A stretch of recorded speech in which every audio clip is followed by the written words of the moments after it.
ఇదే పద్మలత సమాధి. ఈ సమాధి కిందే ధర్మస్థలంలో జరిగిన ఒక అరాచకానికి సంబంధించిన నిజం దాక్కునుంది. ఎస్, వాళ్ళ తండ్రే ఆ నిజాన్ని ఎప్పటికైనా బయట పెట్టడం కోసం తన కూతురి మృతదేహాన్ని ఈ విధంగా ఖననం చేశారు. సమాధిని చూస్తున్నారు కదా మీరు ఇక్కడ. ఈ సమాధి కిందే పద్మలత మృతదేహం ఉంది. బేసిక్గా దేవానంద్ ఫ్యామిలీ అంటే పద్మలత ఫ్యామిలీ హిందూ ఫ్యామిలీ. చనిపోయినప్పుడు సహజంగానే దహనం చేస్తారు, అంటే కాల్చివేయటం మనందరం కూడా తెలిసిందే.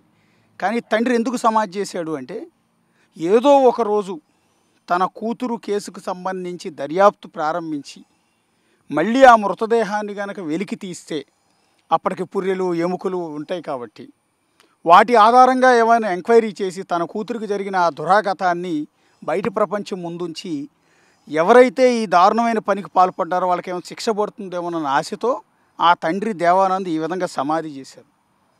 బహుశా నేను అనుకోవటం ఏంటంటే, ఒక తండ్రి ఒక న్యాయం కోసం ఈ విధంగా చేయటం అనేది ఇండియన్ హిస్టరీలో మొట్టమొదటి కేసు అయి ఉంటుంది. సో అంతటి అరాచకం ఇక్కడ జరిగింది. అది వింటుంటేనే చాలా బాధ అనిపించింది. అందుకని అడవిలో ఇలా నడుచుకుంటూ సమాధి దగ్గరికి వచ్చి మీకు చూపిస్తూ ఉన్నాను. ఇక ఎందుకు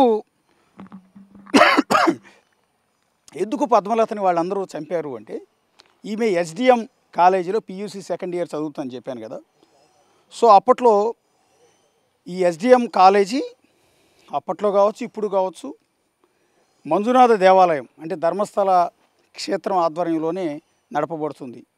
అందులోనే ఈమె స్టూడెంట్గా చదువుతుంది. ఈమెను కిడ్నాప్ చేసింది ఎవరో తెలుసా? ఆ ఎస్డిఎం కాలేజీ ప్రిన్సిపలే కిడ్నాప్ చేశారు. కిడ్నాప్ చేసి ఎవరైతే వీళ్ళు అపోనెంట్స్ ఉన్నారో వాళ్ళకి ఆమెను అప్పచెప్పారు. వాళ్ళు అత్యాచారం చేసి తీసుకొచ్చి ఇదే అడవిలో వెనకాల పడేశారు. సో ఇంతకీ ఎందుకు కిడ్నాప్ చేసి ఈమెను అత్యాచారానికి పాల్పడాల్సి వచ్చింది అంటే, ఇక్కడ ఈమె తండ్రి దేవానంద్ లోకల్గా కమ్యూనిస్ట్ లీడర్.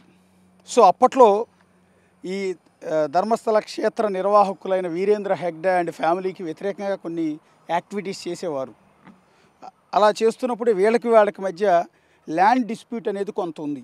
ఎందుకంటే వీళ్ళ ఇంటి పక్క నుంచి ఉన్నదంతా కూడా మంజునాథేశ్వర ఆలయ ట్రస్ట్కి సంబంధించింది. అంటే వీరేంద్ర హెగ్డే ఫ్యామిలీకి సంబంధించిన ప్రాపర్టీస్ అన్నీ ఉంటాయి. ఎంటైర్ ధర్మస్థలంలో దాదాపు 90% వాళ్ళ కిందే ఉంటుంది. అందులో కొంత ల్యాండ్ వాళ్ళ దాంట్లో కలుపుకోవడానికి అడిగితే ఆయన ఒప్పుకోలేదు. అక్కడ నుంచి వివాదం మొదలైంది. బేసిక్గా కమ్యూనిస్ట్ లీడర్ కాబట్టి ఆయన కొంత అగ్రెసివ్గానే రియాక్ట్ అయ్యారు. వాళ్ళ బెదిరింపులకి ఎక్కడ కూడా లొంగలేదు. ఇక రెండోది, అప్పట్లో రాజకీయాల్లో ఇక్కడ ఎవరు కూడా పోటీ చేయడానికి ముందుకు వచ్చేవాళ్ళు కాదు. సో వీరేంద్ర హెగ్డే ఫ్యామిలీని ఎదురించి ఎవరూ పోటీ చేయడానికి సాహసించేవాళ్ళు కాదు. కమ్యూనిస్ట్ లీడర్ అయిన దేవానంద్ పంచాయతీ ఎలక్షన్లో పోటీ చేయాలని భావించారు, పిలుపునిచ్చారు, పోటీ చేశారు. కానీ నువ్వు విత్డ్రా కావాలి, నువ్వు పోటీ చేయడానికి వీల్లేదని వాళ్ళు బెదిరించినా కూడా ఆయన లొంగల. ఆల్రెడీ వీరికి వారికి మధ్య ల్యాండ్ డిస్ప్యూట్ ఒకటి ఉంది. రెండోది, ఎన్నికల్లో పోటీ చేస్తే ఇక్కడ మనకు ఒక అపోనెంట్ టీం తయారవుతుందన్న ఉద్దేశంతో నీ కూతుర్ని చంపేస్తామని, నిన్ను చంపేస్తామని బెదిరింపు మెసేజ్లు కూడా అప్పట్లోనే వాళ్ళకి ఒక మనుషుల చేత పంపించారు. అయినా కూడా ఆయన లొంగల. కానీ ఇంతటి ఘాతుకానికి పాల్పడతారని మాత్రం ఆయన ఎక్స్పెక్ట్ చేయలే. సో చివరికి కూతురిని ఈ విధంగా సమాధిలో చూసుకోవాల్సిన పరిస్థితి వస్తుంది, కూతురి డెడ్ బాడీని అడవిలో చూసుకోవాల్సిన పరిస్థితి వస్తుందని ఆయన ఎక్కడా కూడా ఎక్స్పెక్ట్ చేసి ఉండడు.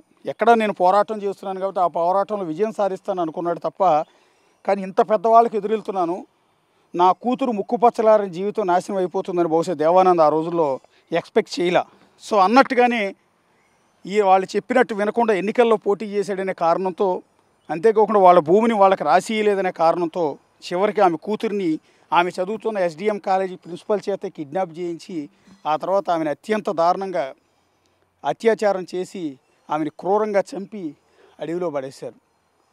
సో ఇది ఆమె స్టోరీ. కేవలం ఎన్నికల్లో పోటీ చేశారనే కారణంతో ఆమె కూతుర్ని ఈ రకంగా రేప్ చేసి చంపేశారు. సౌజన్య కేసు కూడా అంతే. ఇట్లా వాళ్ళ తండ్రులు మాట లేదనే కారణంతో కూతుర్ని రేప్ చేసి చంపడం అనేది ఇక్కడ ఆనవాయితీ, సాంప్రదాయం. సో ఇప్పుడు ఏ తండ్రి చేయని ఒక సాహసం ఆ తండ్రి దేవానంద్ చేశారు. తన కూతుర్ని దహనం చేయకుండా ఈ విధంగా పూడ్చిపెట్టారు ఇదే సమాధిలో. సో ఈ సమాధి కిందే ఇప్పుడు పద్మలత మృతదేహానికి సంబంధించిన ఆనవాళ్ళన్నీ కూడా ఇక్కడే ఉంటాయి. కానీ ఇన్నేళ్ళైనా కూడా ఆ కుటుంబానికి ఇప్పటివరకు కూడా న్యాయం అన్నది మాత్రం జరగలేదు. సో పద్మలత ఈ రోజుకు కూడా ఇదే సమాధిలో బాధగా రోదిస్తూనే ఉంది ఆమె ఆత్మ. ఈ రోజుకి రోదిస్తూనే ఉంది. నాకు ఇంక న్యాయం జరగదా, ఇక్కడ చట్టాలు లేవా అని ఇక్కడే కూర్చుని ఆమె రోదిస్తోంది. కెమెరా పర్సన్ రాజుతో కలిసి అశోక్, బిగ్ టీవీ, ధర్మస్థల పద్మలత ఇంటి దగ్గర నుంచి.